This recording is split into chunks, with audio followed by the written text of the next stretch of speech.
नमस्कार, मैं मनोज कुमार और आप देख रहे हैं हाल समाचार।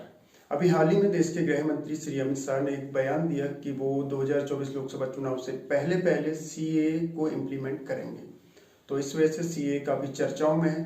सीए यानी सिटीजनशिप अमेंडमेंट एक्ट 2019 में जब एक कानून बना तो काफी चर्चाओं में था। बहुत ज्यादा हमने देखा देश में, दिल्ली में खासतौर पर किस तरह से रोड्स ब्लॉक कर दी गई थी, जंतर मंतर पर धरना प्रदर्शन हुआ था। एक बार ये फिर से चर्चाओं में है। हमारे जो पड़ोसी मुल्क हैं पाकिस्तान, बांग्लादेश और आपका अफगानिस्तान, यहाँ पे जो नॉन मुस्लिम कम्युनिटी हैं या फिर जो माइनॉरिटीज हैं, हिंदू, सिख, ईसाई, जैन, बौद्ध, पारसी, इनको भारत में नागरिकता मिल जाएगी। उसके लिए जो है, अगर ये 31 दिसंबर 2014 या इससे पहले से भारत में रह रहे हों तो इनको आसानी से यहाँ पे जो है नागरिकता दी जा रही है। इसी को लेकर ये कानून है। और इसमें जो है सबसे बड़ी चीज ये है कि जैसे जो अभी तक हमारे पास जो पासपोर्ट एक्ट 1920 है या फिर जो फॉरेनर्स एक्ट 1946 है, इसके तहत इन पर जो क्रिमिनल केसेज बुक किए जाते हैं, अब वो इनको इससे निजात मिल जाएगी। इसके साथ ही जो 6 शेड्यूल में इनर लाइन परमिट एरियाज हैं, वहां पर ये कानून किसी भी तरह से प्रभावी नहीं होगा। दरअसल भारत में नागरिकता का आधार है सिटीजनशिप एक्ट 1955। इस एक्ट में अब तक 6 बार संशोधन किया गया है। सबसे पहला संशोधन 1986 में, फिर उसके बाद 1992 में, फिर 2003, फिर 2005, फिर 2015 और ये जो छठा संशोधन 2019 में हुआ है सीए, ये काफी चर्चाओं में है। भारत में नागरिकता के लिए 5 शर्तें जो रखी गई हैं। पहले है आपका उसको जन्म से भारत का नागरिक होना चाहिए, और दूसरा है एक्विजिशन, यानी कि जैसे अगर कोई भूभाग हम में समाहित हो जाता है, हमने कोई जो है उसको एक्वायर कर लिया है, अधिग्रहण कर लिया है उसका, तो उसके जो नागरिक होंगे, वहाँ पे जो लोग रहेंगे, उनको स्वतः ही भारत की नागरिकता मिल जाएगी। इसके अलावा रजिस्ट्रेशन एक तरीका है, और इसके अलावा एक तरीका है आपका प्राकृतिकरण के द्वारा, और एक तरीका है इसमें वंशानुगत तरीके से, यानी कि जैसे भारत के बाहर अगर कोई पैदा हो रहा है तो उसके माता पिता अगर भारत के नागरिक है तो उसको भी नागरिकता मिल जाएगी। हालांकि दिसंबर 2004 में इसमें एक संशोधन किया कि वंशानुगत तरीके से नागरिकता लेने वाला अगर 1 साल के अंदर इंडियन कॉन्सुलेट में जो है रजिस्ट्रेशन नहीं कराता है तो फिर उसको नागरिकता नहीं मिलेगी। तो ये चीज जोड़ी गई इसमें। इस तरह से समय समय पर जो जरूरी चीजें होती हैं, क्योंकि संसद के हाथ में है, संसद को इस पर छूट दी गई है कि वो नागरिकता से संबंधी कानून बना सकता है, इस पर संशोधन कर सकता है। तो इस पर समय समय पर जो है संशोधन हुए हैं। ये छठा संशोधन है जो काफी चर्चाओं में है। तो नागरिकता प्राप्ति के साथ साथ इसकी समाप्ति के लिए भी जो है प्रोविजंस बनाए हुए हैं संविधान में। खैर, अब हम बात करते हैं सबसे जरूरी छठे संशोधन के बारे में जो 2019 में आया, सिटीजनशिप अमेंडमेंट एक्ट।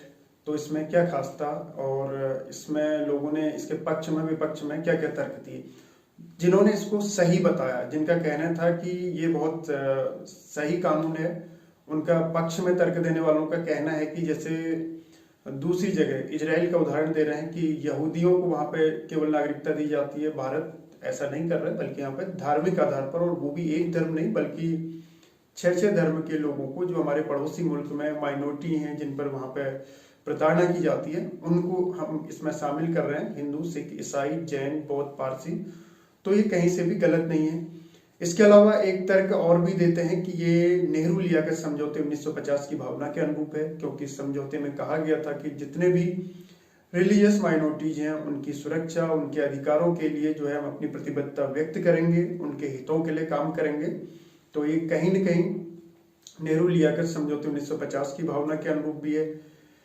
इसको इस आधार पर भी जो इसके फेवर में तर्क देते हैं वो न्यायोचित ठहराते हैं, सही बताते हैं। सीए के पक्षधरों का ये भी कहना है कि इस पर जो धर्मनिरपेक्षता के खिलाफ होने का आरोप लगा है, आखिर ये धर्मनिरपेक्षता के खिलाफ कैसे है? राज्य अगर धार्मिक आधार पर कोई कार्रवाई करता है तो इसमें गलत कहाँ से है? दूसरा, यहाँ पर जो है किसी एक धर्म का पोषण नहीं कर रहे हैं, बल्कि 6 धर्म के लोगों को जो है शरण दी जा रही है और उनके हितों के लिए काम किया जा रहा है। लेकिन बहुत से लोग इसके विपक्ष में भी तर्क देते हैं। जो विपक्ष में तर्क देते हैं उनका कहना है कि सीए आर्टिकल 14 की भावना के अनुरूप नहीं है।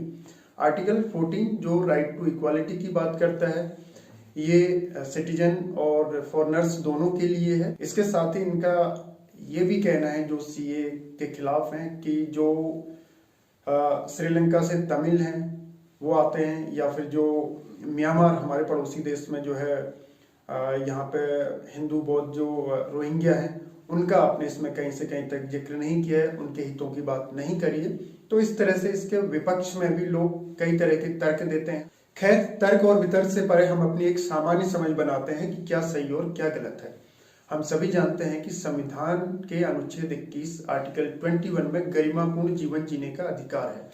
तो एक तरह से राज्य का नैतिक दायित्व है कि वो सभी नागरिकों के बीच जो भयपूर्ण माहौल है उसको खत्म करे, उनकी सुरक्षा सुनिश्चित करे। खास तौर पर अल्पसंख्यक समुदाय के लोगों में जो भ्रांतियां फैली हुई हैं कि उनकी नागरिकता जा सकती है, या फिर हम देख सकते हैं कि जैसे सीए में जो प्रोटेस्ट हुआ था उसमें बहुत से लोगों को काफी न्यूज चैनल्स ने दिखाया था कि सीए की फुल फॉर्म भी नहीं पता थी। तो इस तरह की जो भ्रांतियां लोगों में फैली हुई हैं, राज्य का नैतिक दायित्व है कि वो इन भ्रांतियों को दूर करे। बहुत से बुद्धिजीवी वर्ग तो जो है शरणार्थी कानून की वकालत भी करते हैं। उनका कहना है कि एक ऐसा शरणार्थी कानून लाया जाए जिसमें जो भारत में इस तरह के नागरिक आते हैं उनको भय या कारावास के डर के बिना वो स्वतंत्रता पूर्वक रह सकें। हाँ, इसके साथ ही देश की संप्रभुता, एकता, अखंडता, इसके साथ किसी भी हाल में समझौता नहीं किया जाना चाहिए, क्योंकि भारत वसुधैव कुटुंबकम की भावना पर काम करता है। एक इंटरनेशनल लीडर के तौर पर जो है अपना रोल प्ले कर रहा है, विकासशील देश से एक विकसित देश की ओर अग्रसर है। तो ऐसे में भारत को इस दिशा में बेहतर कदम उठाना चाहिए। तो आज के लिए फिलहाल इतना ही। आगे फिर होगी मुलाकात किसी और नए मुद्दे के साथ। तब तक के लिए जय हिंद, जय भारत।